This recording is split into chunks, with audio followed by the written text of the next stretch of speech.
Welcome to my channel. रोगाणुरोधी प्रतिरोध कार्रवाई के लिए तत्काल आह्वान। AMR क्या है और इसका वैश्विक खतरा क्यों है? AMR का मतलब एंटी माइक्रोबियल प्रतिरोध या रेसिस्टेंस, जिसमें बैक्टीरिया, वायरस, कवक और परजीवी दवाओं के प्रति प्रतिक्रिया नहीं करते। एंटी माइक्रोबियल प्रतिरोध क्या है? जिसमें बैक्टीरिया, वायरस, कवक और परजीवी दवाओं के प्रति प्रतिक्रिया नहीं करते। इससे संक्रमण का इलाज करना मुश्किल हो जाता है। यानी कोई भी इंसान के अंदर बैक्टीरिया, इंसान, पशु या पौधे के अंदर बैक्टीरिया, वायरस और कवक और परजीवी के प्रति प्रतिक्रिया नहीं करता है दवा। इस संक्रमण के इलाज करना मुश्किल हो जाता है। इससे संक्रमण का इलाज करना मुश्किल हो जाता है या मानव, पशु और स्वास्थ्य, पौधों के स्वास्थ्य के लिए खतरा है। 1950 के दशक से मनुष्यों और जानवरों में एंटीबायोटिक दवाओं के दुरुपयोग ने इस समस्या को और भी बदतर बना दिया है। 1950 से मनुष्यों और जानवरों में एंटीबायोटिक दवाओं का प्रयोग ज़्यादा होने लगा था। WHO ने 2000 में खाद्य उत्पादन में एंटीबायोटिक दवाओं को चरणबद्ध तरीके से ख़त्म करने की चेतावनी दी थी। यानी जो खाद्य उत्पादन, यानी फसल का उत्पादन हो गया, आगे देखेंगे हम लोग कि मछलियों में भी, शहदों में भी एंटीबायोटिक का कुछ पाया जाता है, तो उसको भी ख़त्म करने के लिए दिशा निर्देश WHO ने दिया था।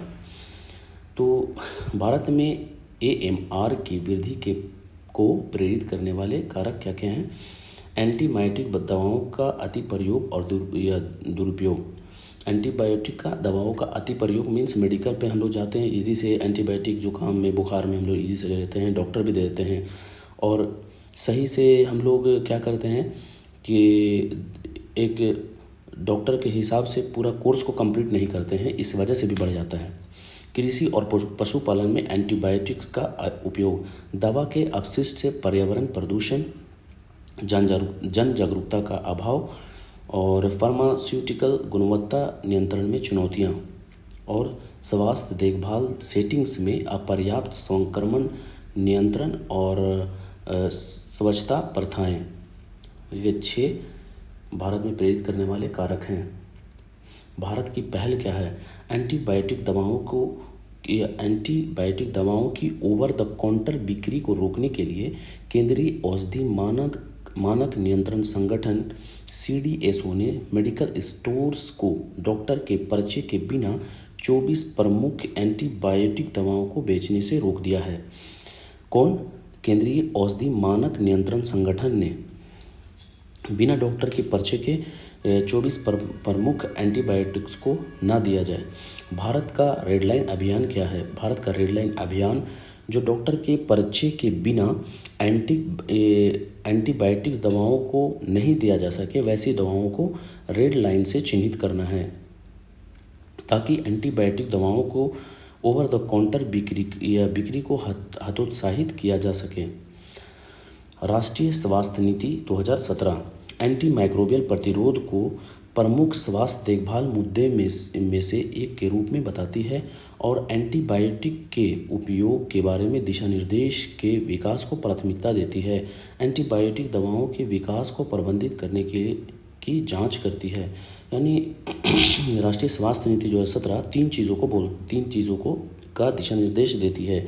एक तो हो गया स्वास्थ्य देखभाल मुद्दे के रूप में एंटीमाइक्रोबियल प्रतिरोध को बताता है, यानी कि एक बीमारी टाइप का है जिसको स्वास्थ्य के रूप में देखभाल करना जरूरी है।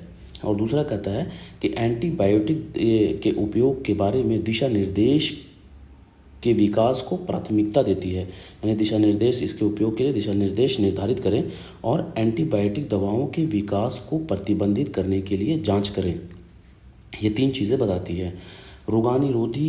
रोगाणुरोधी प्रतिरोध पर राष्ट्रीय कार्य योजना 2017 स्वास्थ्य, शिक्षा, पर्यावरण और पशुधन से जुड़ी कई सरकारी एजेंसियों को समन्वित कार्य सौंपे हैं, ताकि वे नुस्खे की प्रथाओं और उपभोक्ता व्यवहार को बदल सकें और संक्रमण नियंत्रण और रोगाणुरोधी निगरानी को बढ़ा सकें।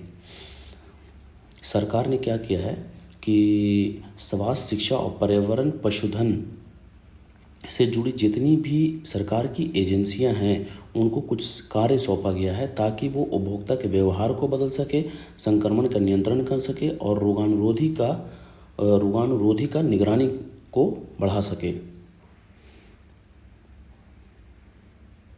FSSAI यानी फसाई food safety standard authority of India ने मछली और शहद जैसी खाद्य उत्पादों में एंटीबायोटिक दवाओं को सीमित करने के लिए कुछ दिशा निर्देश निर्धारित किए हैं।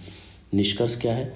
भारत में रोगाणुरोधी प्रतिरोध से निपटने के लिए एक बहुआयामी दृष्टिकोण की आवश्यकता है, जिसमें पारंपरिक एंटीबायोटिक दवाओं के एक आशाजनक विकल्प के रूप में बैक्टीरियोफेज थेरेपी को अपनाना भी शामिल है।